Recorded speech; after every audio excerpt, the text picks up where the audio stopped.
Yes, there's a Milan derby scheduled in less than 10 days, but there's a massive Milan derby scheduled for next summer, and that is for the signing of Canadian forward Jonathan David. Some reports suggest Stefano Pioli might have to drop Christian Pulisic for the match against Inter and start with Samuel Chukwueze instead. The Cathedral from 2019, a stadium proposal to be shared between Milan and Inter, now looks dead. And Puma, what are you guys doing? Offering Milan fans a training kit with blue and black in it? Well, they heard the critics, and if you go to buy them now, you can't. It's error 404. And Rafael Leao cannot buy himself a Ballon d'Or nomination. Now, there are two responses to this snub: a WTF or a something to think about. So we'll look at how Milan's star man was snubbed and what he needs to do to widen his reach beyond Italy. So let's kick things off with the profile of Jonathan David. Now, numerous reports in Italy are suggesting how both Milan clubs are going to be going after the Canadian forward next summer window. Now, which of the two teams have a better chance of signing this player? If we just look at this past summer mercato, take a look at Marcus Thuram. At one point in time, it looked like Milan's deal with this player was completely done. He even went on to reject PSG to make his move to Milan happen. However, somehow in the last minute, Inter made the right offer to Thuram, and he opted to go with the Nerazzurri. After the sale of Sandro Tonali, there was some reports about Milan going after Fratesi. That player also ended up at Inter. And then there was Arnautovic. I mean, if Paolo Maldini had stayed at Milan, there's a very good chance that player would have come to the rossoneri. However, eventually he also ended up with the Nerazzurri. The only player that Inter was keen on was Yunus Musa, and that's the player that ended up at Milan. Now, Jonathan David himself, highly rated striker, scored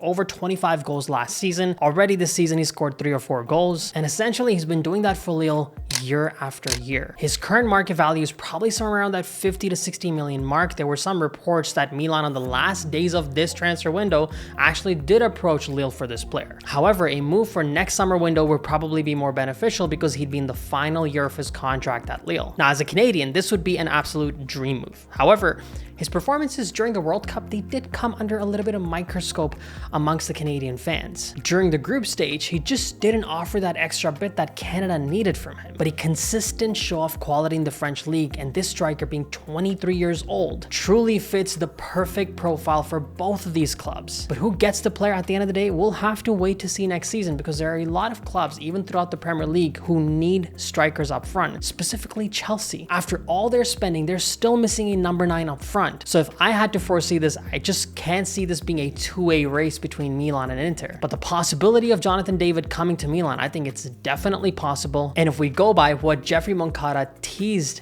to a fan, that Milan would sign a quality striker, let's just hope that prediction from Moncada wasn't for this summer, but next summer instead. Now, looking at the reports that Pioli may be forced to drop Pulisic and instead start with Samuel Chukwueze, I think that's a tough one for the team right now to figure out. Essentially, it's pretty clear what's happening is that both these players have gone for international duty. Looks like Samuel Chukwueze's time with the Nigeria team, they're going to be playing only one match for the Africa Cup of Nations qualifier, and that's going to be on September 10th. That gives Chukwueze an entire week to rest before the derby. However, for Pulisic, it's going to be 2 matches in quick succession against Uzbekistan and Oman, and that might not give the player enough time to rest or even come back for training and go through the tactics specific to the derby. There are reports out there that he's only going to be able to attend 1 training session before the derby match. Now, keeping all that in mind, who would you start? Would you drop Christian Pulisic and start Samuel Chukwueze? Because in my opinion, guys, the players just went through a month and a half of a break, essentially. Pulisic has seen very limited playtime with Chelsea, so it's not like the guy's overworked from season after season. I really hope the time that he's given for the USA team is a little bit less, and maybe Pulisic won't be forced to play anything more than 45 to 60 minutes. Because if that's the case, I think the choice is pretty easy for me. At this point in time, based on current form, 3 matches, 2 goals, Pulisic has to start the Milan derby. But you guys, once again, let me know in the comment section if you agree with that. Now, back in 2019, Milan and Inter had decided to proceed on a stadium project. The design was called the Cathedral by Populous Studio. From artist renderings, obviously, it looked like a beautiful project. However, a massive element of that project was supposed to be the demolition of the San Siro, with one of the iconic staircases being left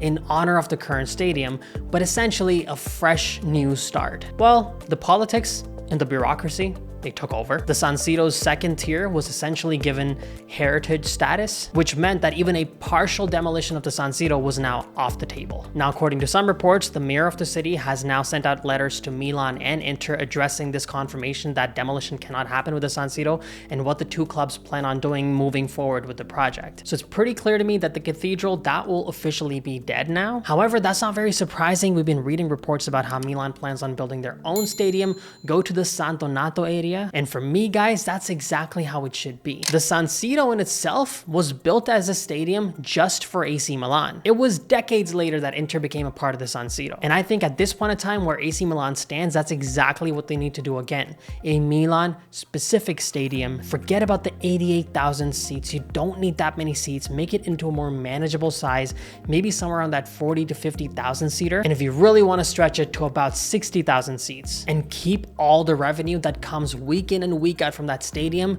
for yourself. So for me, the end of the cathedral, that's an absolute blessing. And the only hope that Milan fans will have is that this management, this ownership group will have less patience for Italy's bureaucratic systems and really ram through and push through a project that will actually get approved, and they'll start breaking ground within the next couple years. But you guys let me know in the comment section, are you open to the idea of the rossoneri starting up their own stadium, or should they find some way to stay at the historic San Siro? Now, one other concern that Milan has when it comes to Inter is our defensive backline. With the red card given to Kjaer Tomori, now was the first card even a yellow? No, in my opinion, the first yellow given to Kjaer Tomori against Roma, that wasn't even a foul, forget about a card. But when he knew he was booked, he shouldn't have put himself in that position. He got the red card. Now Milan are depleted in our backline. And this was the one thing that I'd been crying about the entire summer window. We don't have enough center backs. And now we're fighting to see, okay, which one of Kalulu or Simon Kjaer should start alongside Malik Thiaw. The good thing is we got a player like Malik Thiaw. An 8 million signing from Schalke continues to play like a 35 million euro player. He's now been called up by Germany. If you look at the past season, his competition, he took care of Lukaku in a certain match. In a Champions League match against the Spurs, he was able to negate Harry Kane. And this season around, just the last match against Roma, looked very comfortable on a player like Romelu Lukaku again. This particular player, with his agility, with his size, and his pace,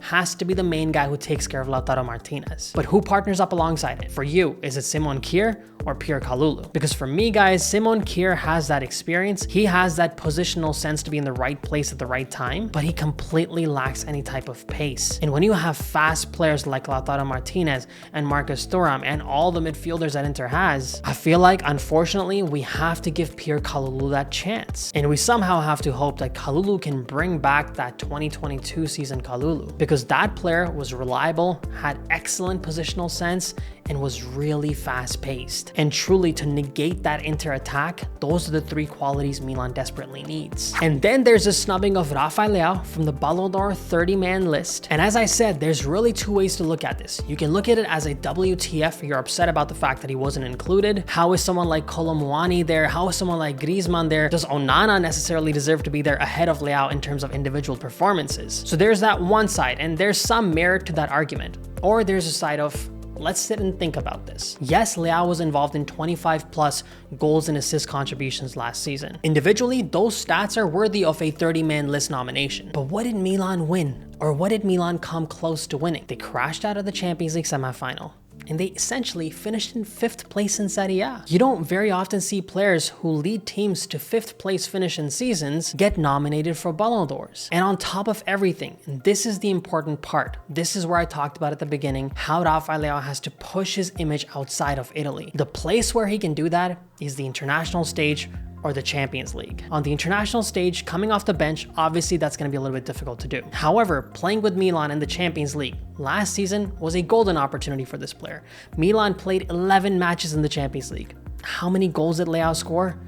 1. Yes, we understand that he had 5 assists to go along with that, but 3 of those assists came in the group stage against smaller sides like Dinamo Zagreb and Salzburg. So when the lights were shining the brightest during the knockout stage, with the world's eyes on this Milan team, Leao only had 2 contributions in 5 matches. Rafael Leao is a phenomenal player, a superstar that Milan hasn't had in over a decade, but his team's results and the output of the individual player on the biggest stage, it has to improve. And in my opinion, with the supporting cast that Leao now has, this season, Milan can go deep in all competitions they are in. And Leao, wearing the number 10, can become that leader that takes all these star players right from the front. If he can get those goals, if he can get those assists, there's no doubt in my mind, Rafael Leao has the potential to not just be a nominee next season, but be one of the players who are in the top consideration for the award itself. Because when it comes to this player, everybody's eyes should be stuck to the screen when Rafael Leao is smiling